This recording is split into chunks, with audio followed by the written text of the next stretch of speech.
உலகெங்கும் வாழும் அன்பான தமிழுள்ளங்களுக்கு அநேக கோடி வணக்கங்கள். நல்ல நேரம் நிகழ்ச்சியூடாக நல்லதே நினைப்போம், நல்லதே நடக்கும், நலமாயிருப்போம். இன்றைய தினம் 24ஆம் தேதி 3ஆம் மாதம் 2026 குஜவாசரம் என்று சொல்லக்கூடிய செவ்வாய்க்கிழமை.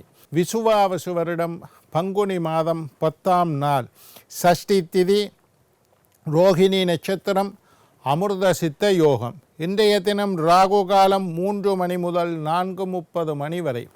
இன்றைய தினம் யமகண்டம் 9 மணி முதல் 10:30 மணி வரை.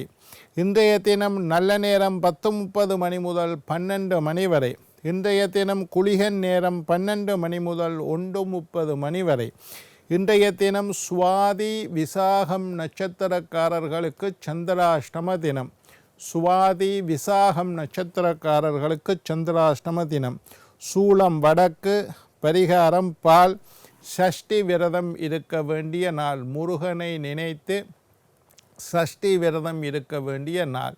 என்ன நேர்களே, வாருங்கள் இனி இன்றைய தினத்திற்குண்டான ராசி பலன்களை பார்க்கலாம்.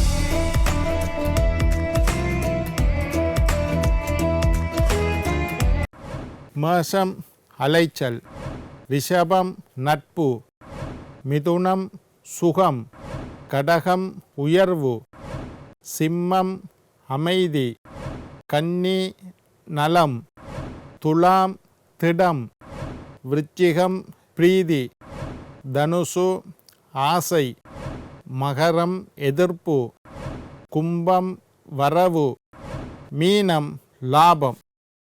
ஆன்மீக தகவல் பகுதியில் தொடர்ந்து உங்களை சந்தித்து வருவதில் மட்டற்ற மகிழ்ச்சி அடைகின்றேன். ஒவ்வொரு நாளும் ஒவ்வொரு புதிய அற்புதமான ஆன்மீக தகவல்களை உங்களோட பகிர்ந்து கொண்டு இருக்கிறேன். அந்த வகையில் இன்றைய தினமும் சில நல்ல விஷயங்களை உங்களோட பகிர்ந்து கொள்ளலாம் என்று காத்திருக்கிறேன். எங்களுடைய நிகழ்ச்சிக்கு நீங்கள் தரக்கூடிய ஆதரவு என்னை மகிழ்ச்சி அடைய செய்கின்றது. எங்களுடைய நிகழ்ச்சி சம்பந்தமாக ஏதாவது கேள்விகள் இருப்பின் சக்தி டிவி நல்ல நேரம் நிகழ்ச்சி தயாரிப்பாளர் கீழ்கண்ட முகவரிக்கு கடிதம் மூலம் எழுதி அனுப்புங்கோ. நான் தகுந்த கேள்விகள், எல்லாருக்கும் பிரயோசனமாக இருக்கிற மாதிரி கேள்விகள் வந்தால் அதற்குண்டான பதில்களை தொடர்ந்து வரக்கூடிய நிகழ்ச்சியில் தொகுத்து தர காத்திருக்கின்றேன். சரி, இன்றைக்கு வீடு யோகமாக இருக்க என்ன செய்ய வேண்டும் என்பதை பற்றி பார்க்க போகிறோம். வீட்டில் தெய்வ சக்தி நிறைந்திருக்க வேண்டுமானால் நீங்கள் என்ன செய்ய வேண்டும் என்பதை பற்றி பார்க்க போகிறோம். நாங்கள் இருக்கக்கூடிய வீடு ஒரு ஆலயம் மாதிரி இருக்க வேண்டும். வீட்டுக்குள்ளே பாசிட்டிவ் வைப்ரேஷன் எப்பவும் இருந்து கொண்டே இருக்க வேண்டும். வீட்டில் இருக்கக்கூடியவர்கள் மகிழ்ச்சியாக இருக்க வேண்டும். வீட்டில் எந்த சண்டை சச்சரவும் வரக்கூடாது. வீட்டுக்குள்ளே எந்த நெகட்டிவிட்டியும் வரக்கூடாது. நெகட்டிவ் வைப்ரேஷன் வீட்டுக்குள்ளே இருக்கக்கூடாது. வீடு எப்பவும் மகிழ்ச்சியாக சந்தோஷமாக, எப்படா வீட்டுக்கு வருவோம், வேலை செய்கிறார்கள் எப்படா வீட்டுக்கு வருவோம் என்று நினைக்க வேணும். வீட்டுக்கு வந்த விருந்தாளிகள் வீட்டில் சந்தோஷமாக இருக்கணும்ப்பா, இந்த வீட்டில் இருந்தால் அமைதியாக இருக்குது, இந்த வீட்டில் நிம்மதியாக இருக்கிறோம், இந்த வீட்டுக்கு வந்தாலே சந்தோஷமாக இருக்குது, இந்த வீட்டை விட்டு போக விருப்பமே இல்லை, இந்த மாதிரியெல்லாம் உங்களுடைய வீடு இருக்க வேண்டுமா? நீங்கள் என்ன செய்ய வேண்டும் என்பதை பற்றி சில வீட்டுக்கு போய் பாருங்க, நீங்களே போய் பாருங்கள், எப்படா இந்த வீட்டை விட்டு கிளம்புவோம், எப்படா இந்த வீட்டை விட்டு வெளியேறுவோம்னு இருக்கும். சில வீடுகளை பாருங்க, வேலைக்கு போன கணவன் அல்லது வேலைக்கு சென்ற பிள்ளைகள் வீட்டுக்கு வர விரும்ப மாட்டார்கள். வேலை முடிஞ்சதுக்கு பிறகு எங்கேயோ எல்லாம் சுற்றி அடித்து ராத்திரி 9 மணிக்கு வந்து சாப்பிட்டு தூங்க மட்டும்தான் வீடு. வீட்டுக்கு வாரண்டாலே என்னமோ மாதிரி இருக்கும், வீட்டுக்குள்ளே இருக்கக்குள்ளே என்னமோ மாதிரி இருக்கும். இதையெல்லாம் வீட்டுக்குள்ளே தீய சக்தி அண்டி இருக்கின்றது என்பது அர்த்தம். தீய சக்தி வீட்டுக்குள்ளே இருந்தால் வீட்டுக்குள்ளே சந்தோஷம் இருக்காது, மகிழ்ச்சி இருக்காது. மனைவியை பார்க்க கணவனுக்கு பிடிக்காது, கணவனை பார்க்க மனைவிக்கு பிடிக்காது. வீட்டில் இருந்து எங்கேயாவது வெளியில் போயிட்டு வருவோம் ஐயா, வெளியில் போனால் சந்தோஷமாக, வீட்டுக்கு வந்தாலே நோய் வருது, வீட்டுக்கு வந்தாலே தேவையில்லாத விஷயங்கள், அப்போ வீடு சரியில்லை என்பது அர்த்தம். சரி, இப்போ வீடு எப்பவும் வாசமாக இருக்க வேண்டும். வீட்டுக்குள்ளே வாசனை இருக்குது. சில வீட்டில் நாற்றம் அடிக்கும், பழைய சாமான்களுடைய வாசனை இருக்கும். அது கூடாது, அப்படி இருக்கக்கூடாது. வீடு வாசமாக இருக்க வேண்டும்.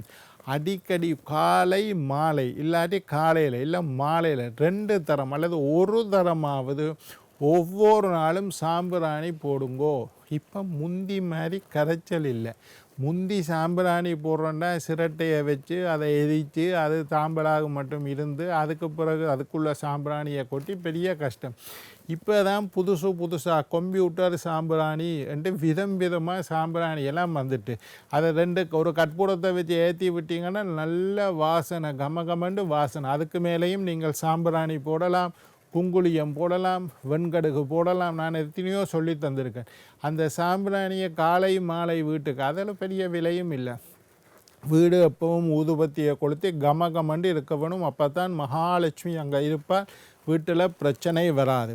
காலை மாலை மஞ்சள் நீர் தெளித்து தூபம் காட்ட வேண்டும்.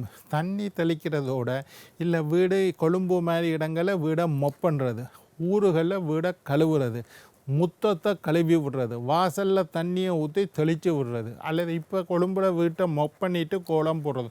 இந்த மாதிரி தண்ணியை தெளிக்கிறதோட கொஞ்சம் மஞ்சள் தூளையும் அதில் சேர்த்து வீடை மொப் பண்ணுங்கோ, வீடை கழுவுங்கோ, வீட்டு வாசலில் தெளியுங்கோ. அல்லது சில பேரெல்லாம் நான் பார்த்துருக்கேன், ஒரு பெரிய பிளாஸ்டிக் சோடா போத்தல் எடுத்து அதுக்குள்ளே தண்ணியை ஊற்றி ஒரு கொஞ்சம் 2 கரண்டி மஞ்சள் தூளை போட்டு மூடியில் ஓட்டை விட்டு வச்சிருப்பினோம். வீட்டு வாசலில் தெளித்து விடுறது, சமையல் செய்கிற இடத்துல தெளித்து விடுறது, வீட்டுக்குள்ளே தெளித்து விடுறது. இந்த மாதிரி மஞ்சள் தூள் அடிக்கடி தெளித்து அதை துடைத்து அதுக்கு பிறகு சாம்பிராணி போட்டிங்கன்னா வீட்டில் நெகட்டிவ் வைப்ரேஷன் இருக்கவே இருக்காது. துளசி மாடம் கண்டிப்பாக வையுங்கள். கிராமப்புறத்து வீடாக இருந்தால் வடிவாக துளசி மாடம் உண்டு, சீமேந்தில் கட்டி அதில் துளசியை வையுங்க வீட்டு வாசலில்.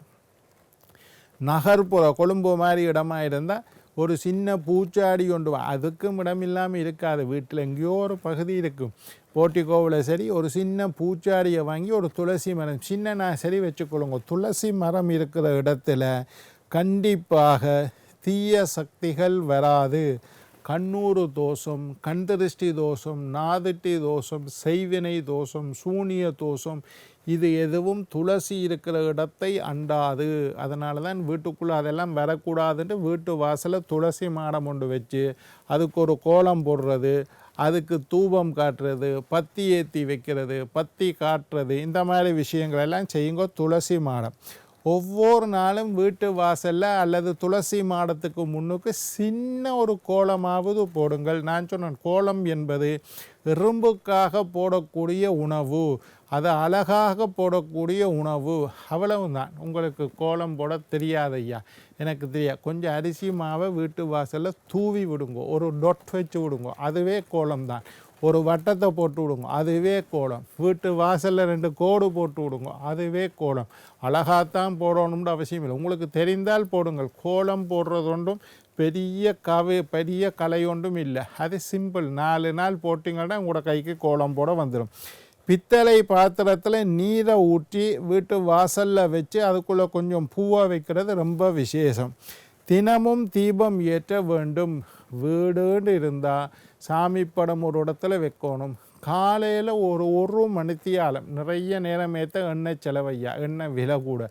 காலையில் 1 மணித்தியாலம், மாலையில் 1 மணித்தியாலம், விடிய 6 to 7 மணி வரை, மாலை 6 to 7 மணி வரை. இந்த சூரியன் உதிக்கிற நேரமும் சூரியன் அஸ்தமிக்கிற நேரமும் வீட்டில் தீபம் ஏற்றி வச்சு பாருங்கோ, வீடே மங்களகரமாக மாறிவிடும். கண்டிப்பாக காலை மாலை தீபம் ஏற்ற வேண்டும்.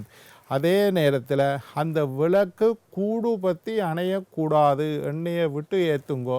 அதை நீங்களே அதை மலையேற்றுவது என்று சொல்வது, தீபத்தை ஊதி நூக்கக்கூடாது. ஒரு பூவால் ஒரு அட்சதையால் அணைக்கிறது என்று கூட சொல்லக்கூடாது, தீபத்தை மலையேற்றி விடுவது என்றதான் சரியான வார்த்தை. அப்போ அந்த தீபத்தை நீங்களே 1 மணித்தியாலத்தில் அதை நிறுத்தி விடுங்கள். மாலையிலையும் 1 மணித்தியாலம், காலையில் 1 மணி, அது கூடு பற்றி எரிஞ்சு தானாக நிற்கிறத விட நீங்களே அதை நிறுத்துவது நல்லது. தினமும் தீபம் ஏற்ற வேண்டும். வீட்டில் தெய்வீக சக்தி தரித்திரம் இல்லாமல் இருக்க வேண்டுமாக இருந்தால் காலை 6 மணிக்கு நீங்கள் எழும்ப வேண்டும். சூரியன் உதிக்கிறதுக்கு 1 நிமிஷம் முன்னுக்காவது நீங்கள் எழும்ப வேண்டும். சூரியன் உதிக்கக்குள்ள ஒரு வீட்டில் சுமங்கலி பெண்கள் படுத்திருந்தால் அந்த வீட்டில் தரித்திரம் குடியேறிவிடும். தரித்திரம் தான் இருக்கும். தீபம் ஏதாவது தீபம் காலையில் 6 மணிக்கு ஏற்றணுமாக தான் நீங்கள் 5:30 மணிக்கு எழும்பி குளிச்சு கிழிச்சு சுத்தமாக இருக்க வேணும். சரி, காலையில் 6 மணிக்கு 1 நிமிஷம் முன்னுக்காவது எழும்பி பாய் தலானியெல்லாம் சுற்றி வைக்கணும். 6 மணிக்கு நீங்கள் வீட்டில் படுத்திருந்தால் அந்த வீட்டில் லக்ஷ்மி தங்க மாட்டாள், தரித்திரம் இருக்கும். சரி, மாலை 6 மணிக்கு தூங்கக்கூடாது. சூரியன் உதிக்கிற நேரத்திலையும் தூங்கக்கூடாது. சூரியன் அஸ்தமிக்கிற நேரத்திலையும் நீங்கள் தூங்குற ராவு வேலைக்கு போயிட்டு வந்திருந்தாலும் 5:30 மணிக்கெல்லாம் எழும்பிடுங்கோ. திரும்பி 6 மணி தாண்டினதுக்கு பிறகு வேணுமென்னா திரும்பி படுத்துக்கொள்ளுங்கோ. சூரியன் அஸ்தமிக்கக்கூடிய 6 மணிக்கு, அதிலும் குறிப்பாக பெண்கள், அதிலும் குறிப்பாக சுமங்கலி பெண்கள் வீட்டில் தூங்கக்கூடாது. அதுக்காக ஆம்பளை தூங்கலாமான்னு ஆம்பளையும் தூங்கக்கூடாது. நோயாளர்களாக இருந்தால் மட்டும் 85 வயசாச்சு, அவருக்கு எலும்பெல்லாம் நடக்கலாம், அந்த மாதிரி உள்ளவர்கள் மட்டும் படுத்துருக்கட்டும். அவையில் கூட சில பேர் 6 மணி ஆச்சுதாண்டா படுத்திருந்தாலும் தூங்காமல் தட்டி எழுப்பி அவைகளுக்கு விபூதி பூசி முகம் தொடச்சி விபூதி பூசி உடிவினம் கொஞ்ச நேரம் இருக்க சொல்லி. மாலை விளக்கேற்றும் போது முன் கதவை திறந்து வைத்து விளக்கேற்ற வேண்டும். பின் கதவை பூட்டி வைக்க வேண்டும். எப்பவும் பின்னேரம் 6 மணிக்கு தீபம் ஏற்றும் போது, மாலை பொழுதில் விளக்கேற்றும் போது வாசல் கதவை மூடி வச்சுட்டு வீட்டில் விளக்கேற்றக்கூடாது. வாசல் கதவை திறந்து வைக்க வேண்டும். ஜன்னல்கள் கதவுகள் இருந்தால் வாசல் கதவு கிழக்கு பக்கத்தில் இருந்தால் திறந்து வையுங்கோ. வீட்டுக்கு பின்பக்கம் இருக்கக்கூடிய கதவை மூடி வையுங்கள். அடுப்படி பக்கத்தில் ஒரு கதவு இருக்கும், அடுப்படியில் ஒரு கதவு இருக்கும், அந்த கதவை மூடி வையுங்கோ. வாசல் கதவை திறந்து வச்சுட்டு தான் மாலை விளக்கேற்ற வேண்டும். வடக்கு கிழக்கு பக்கத்தில் கதவு இருந்தால் அதை திறந்து வையுங்கள். வடக்கு கிழக்கு வடகிழக்கு மூலை, இதில் தான் தெய்வீக சக்தி வீட்டுக்குள்ளே வரக்கூடிய மூளை. இந்த கோணம் வடகிழக்கு மூளை, ஈசான மூளை என்று சொல்லுவோம். இதுக்குள்ளால் தான் தெய்வீக சக்தி வீட்டை வரும். வடக்கு பக்கத்தாலையும் வரும், கிழக்கு பக்கத்தாலையும் வரும், வடக்கு கிழக்கு சேர்ந்த பக்கத்தாலையும் வரும். அந்த கதவுகளை திறந்து வைத்திருக்க வேண்டும். வீட்டில் என்னென்ன செய்யணும் என்றதை பற்றி இன்றைய தினம் நாங்கள் பார்த்தோம். நாளை மற்றொரு நிகழ்ச்சியில் உங்களை சந்திக்கும் வரை உங்களிடம் விடைபெறுவது உங்கள் ஜோதிட சித்தர் டாக்டர் ராஜராஜ குருக்கள்.